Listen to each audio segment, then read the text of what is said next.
Adrian Sanchez here for Sprinkler Warehouse. Today we're showing you how to replace an inline valve. Our good friends from Affordable Sprinklers let us tag along and video them at work.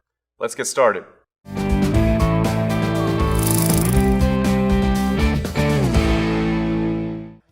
We'll be removing the valve box for this repair.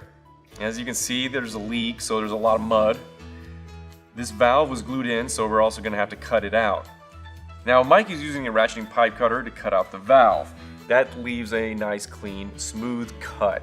The hacksaw can leave burrs which end up clogging up your system. And besides, it's hard to get down in the hole with the hacksaw. Now cut the wires going to the solenoid. Now Mike is cutting out the downstream side of the pipe. Notice he's cutting after the elbow. It's going to be easier to replace this section of pipe by including the elbow in the replacement. If the valve is located on a straight length of pipe, you could use a telescoping coupling to fit in the repair. The pipe is getting cleaned off or the coupling is going to be glued in. You'll also see Mike stick a paper towel in the end of the pipe. This pipe was dripping a little, and the paper towel keeps water away from all the cement, and it keeps mud and debris out of the pipe. Apply primer to the pipe and to the inside of the adapters on the valve. A reducer bushing is being added because the outflow side is smaller than the inflow side. When using PVC cement, it's a good idea to wipe away any excess. Remove the paper towel. Now slip the fitting in place and give a little wiggle to spread some of that cement. The pipe he's cleaning now heads off to the sprinklers. This section of pipe that he's installing now, the section between the valve and the elbow, he's cutting a little long.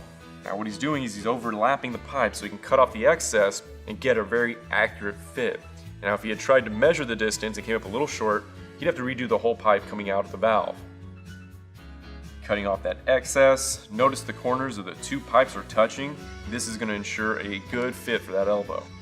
I like this. He bent the dauber to make it reach under the pipe. That's a pretty neat trick. Primer and cement on both pieces of pipe and on the elbow.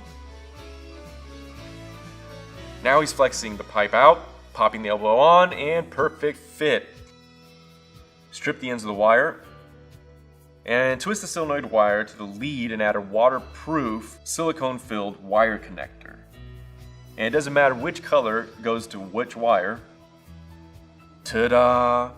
Now pop the valve box back on and backfill. Remember, Sprinkler Warehouse is everything for your irrigation needs, so your trees, lawn, flower beds, and gardens are lush and beautiful.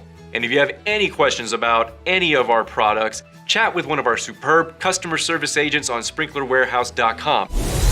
Subscribe to our YouTube channel for helpful tips, tutorials, and general sprinkler instruction. For Sprinkler Warehouse, I'm Adrian Sanchez, the Sprinkler Warehouse Pro. Later, irrigator.